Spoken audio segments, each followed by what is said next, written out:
Sir, நடிகர் ரஜினிகாந்தை யாரும் மிரட்ட முடியாது. எந்த மிரட்டலுக்கும் அவர் அடிபணிய மாட்டார் என்பது நாடறிந்த உண்மை. எனவே திமுக மிரட்டியது என்று சொல்லுவது அப்பட்டமான பொய். அதை இன்னைக்கு விஜய் கட்சிக்காரங்க சொல்றாங்கன்னா அரசியல் ஆதாயம் தேடி அவர்கள் அப்படி ஒரு குற்றச்சாட்டை சொல்லலாம். ஆனால் எங்களை பொறுத்த வரைக்கும் அவர் எங்களுடைய நண்பர். எங்களுக்கு அதாவது 1996 திராவிட முன்னேற்ற கழக ஆட்சி வர வேண்டும் என்பதற்காக குரல் கொடுத்த நபர் நம்முடைய மாண்புமிகு எங்களுடைய மரியாதைக்குரிய நடிகர் ரஜினிகாந்த் அவர்கள். எனவே அவரை பற்றி எந்த குறையும் திமுகவை பற்றி சொல்லாது.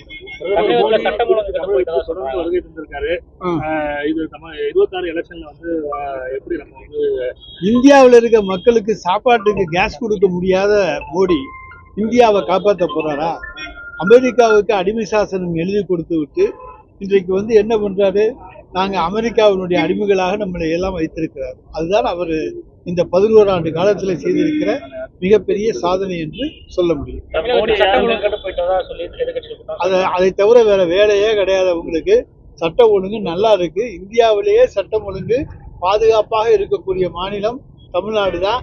எல்லா பேப்பர்லையும் பாருங்க, ஒவ்வொரு மாநிலத்திலையும் எந்தெந்த கலாட்டாக்கள் இருக்குது, என்னென்ன பிரச்சனைகள் நடக்குது, என்னென்ன அடிதடி சண்டைகள் நடக்கிறது, என்ன கலவரங்கள் நடக்கிறது என்பதெல்லாம் தினசரி பேப்பர்களில் வந்துகிட்டு இருக்கு. தமிழ்நாட்டில் அதுல 100ல் 1 பங்கு வந்தா பெரிய விஷயம். எனவே தமிழ்நாட்டில தான் இன்றைக்கு சட்டம் ஒழுங்கு சரியாக இருக்கு. மானாமதுரை கேஸ்ல அவரோட மரண வாக்குமூலத்திலையும் சரி, போலீஸ் போஸ்ட்மார்டம் ரிப்போர்ட்லையும் சரி, அவர் அடிச்சு துன்புறுத்தப்பட்டு கொலை செய்யப்பட்டதார் அப்படிங்கிற ஒரு ரிப்போர்ட்டை கொடுக்குறாங்க. நம்ம போலீஸ் மேல என்ன நடவடிக்கை? சிபிசிஐடி விசாரணைக்கு அனுப்பப்பட்டிருக்கிறது. நாங்கள் யாரையும் தவறு செய்தால் யாரையுமே எங்களுடைய முதலமைச்சர் காப்பாற்ற மாட்டார். இது சிபிசிஐடி விசாரணையில உண்மை தெரியும். அங்கொன்றும் இங்கொன்றும் ஒரு சில சம்பவங்கள் நடப்பது உண்டு.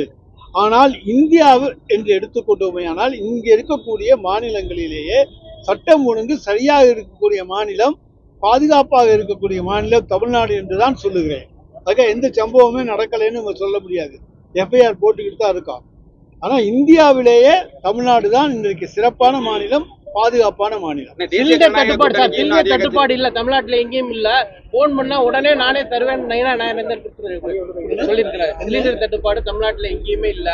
போன் பண்ணா நானே சப்ளை பண்ணேன் அப்படின்னு சொல்லி பிஜேபி ஒரு காலம் அவர் பதுக்கி வச்சிருக்காரு தெரியல.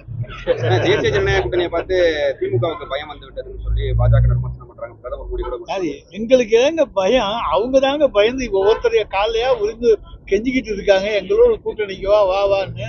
எங்களுக்கு என்னங்க பயம்? நாங்க ஜில்லுன்னு போயிட்டு இருக்கோம். 2026 நாங்க தான் ஜெயிக்க போறோம். அது எங்களுக்கு தெரிஞ்சு போச்சு, அவங்களுக்கும் தெரிஞ்சு போச்சு.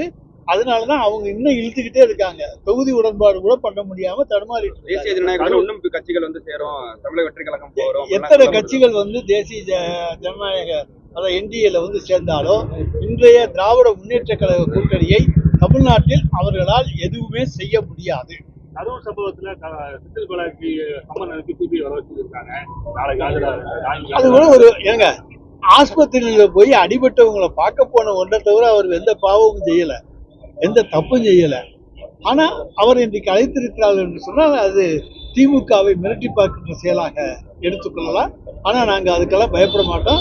செந்தில் பாலாஜி இதெல்லாம் பல முறை சந்திச்சவர், ரொம்ப தைரியசாலி. மிக தைரியமாக அதை எதிர்கொள்வோம்.